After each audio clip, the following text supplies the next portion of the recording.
en un contexto de alta exposición a pantallas, que era una de las cosas, o es una de las cosas que está pasando, que está pasando en educación también, ¿cierto?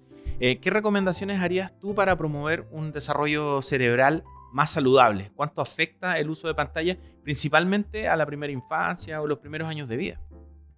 Este es un tema bastante controversial. Yo soy de las personas que piensa que somos hijos de nuestra época y que no podemos soslayar totalmente la tecnología y que es más, tenemos que aprender de ella, porque lo que está pasando con las grandes empresas tecnológicas es en que en la medida que nosotros, mientras más desconocimiento tenemos de por qué hacen lo que hacen, menos nos podemos cuidar acerca de lo que hacen, ¿no? Entonces creo que necesitamos mejores regulaciones para cuidar a la infancia y la adolescencia de aquellos dispositivos o de aquellas tecnologías que efectivamente sabemos que los ponen en riesgo de pasar más tiempo del que se requiere en pantalla, en contenido que por lo demás basura, no les aporta nada, y en riesgo de salud mental a propósito de la posibilidad de sufrir grooming, ciberbullying y otro tipo de cosas, ¿no? Pero por otro lado está la tecnología como coadyuvante del aprendizaje y se ha visto, la evidencia es categórica en que cuando la tecnología se usa con propósito educativo es beneficiosa y los estudiantes aprenden. Ahora, el tema es ese, es el cuándo, el cómo, el tiempo. Entonces, si uno pudiera, en los espacios educativos especialmente, las escuelas, que es un espacio por lo demás regulado para aprender, instalar con fuerza la educación digital y el uso de dispositivos para el aprendizaje, me parece que vamos por el camino correcto. El problema es lo que está pasando en las casas, porque en la escuela esas cosas sí están reguladas. Claro. Y ahora están reguladas también con la nueva ley, ¿cierto?, del uso de los celulares, donde los estudiantes no los usan en el espacio sala, salvo que sea con propósito educativo, por lo tanto va bien, ¿no? Pero los niños salen de la escuela y tienen a su disposición un teléfono, ¿no?, con internet y Claro. están O un conectados. televisor O inteligente un televisor. que tiene acceso a las mismas aplicaciones del teléfono. A veces. Claro, todos los dispositivos y sin mucho control. Y por ahí van los problemas. Entonces también hay que educar a las generaciones de padres, ¿cierto? Porque parece que estamos teniendo problemas para poner límites. Y cuando tú usas el dispositivo demasiadas horas, lo que tú haces es reemplazar otras cosas que son más ricas en términos de experiencia. O sea, un niño y una niña antes de los 4 años no debería tener acceso a pantalla porque lo que debe primar en su vida tiene que ver con el juego y la interacción.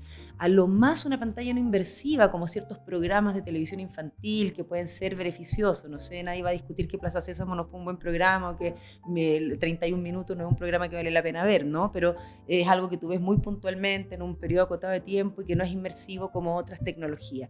Y luego, en la medida que vamos creciendo, es necesario ir vinculándose con la tecnología, pero cuidando los tiempos que se usa. El scroll infinito es una cosa claro. que de muy baja calidad de contenido y que por lo tanto debiera evitarse, ¿no? En cambio, aprender a programar, aprender a tener un buen uso de la inteligencia artificial ético y responsable, entender cómo funcionan estas grandes empresas de redes sociales, por ejemplo, cuál es la lógica detrás de TikTok, por qué tú te puedes meter gratis a estas plataformas, deberías poder sospechar, ¿no? Y eso implica que trabajemos arduamente tanto en educación digital como en pensamiento crítico. La cantidad de información falsa que los estudiantes, todas las personas, ¿no?, pueden recibir a partir de las plataformas de redes sociales es impresionante. Es tan impresionante que incluso se considera que pueden amenazar las democracias. O sea, sabemos que decir una mentira cuesta muy poco en relación con el costo que implica desmentir algo que es falso. En neurociencia lo vemos todo el tiempo con esta idea, por ejemplo, de los neuromitos. Pero también está en política súper presente, ¿no? Se levantan mentiras y nadie se hace responsable de eso y no tenemos suficiente contrapeso con lo vertiginoso que son las redes sociales. Entonces, lo que te diría respecto del cerebro en particular es que la arquitectura del cerebro depende de las experiencias que tú tienes en la vida. Y hay experiencias que aportan riqueza y otras que no.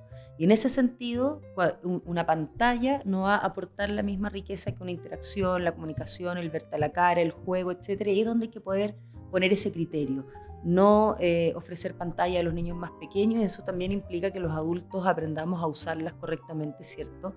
Y también a dejarlas de lado en espacios en donde no debieran estar presentes. Y el otro problema que tiene es que la estamos usando un poco como chupete emocional. Hay un término que dice como que te doy la pantalla para evitar que aparezca la pataleta, que aparezca la incomodidad, que aparezca la espera. Entonces, lo que antes nosotros hacíamos de ir mirando el paisaje, aprendiendo algo en un viaje, ahora vas en una pantalla. o en una sala de espera, mientras estás en un restaurante, mientras te traen la comida, estás en una pantalla. Están haciendo mucho eso los padres con los niños y eso es muy complejo, porque nosotros tenemos que aprender a frustrarnos, a sentirnos incómodos, a esperar, a aburrirnos también. Eso, de hecho, en algún minuto el ocio y el aburrimiento son factores que permiten, por ejemplo, el desarrollo de la creatividad.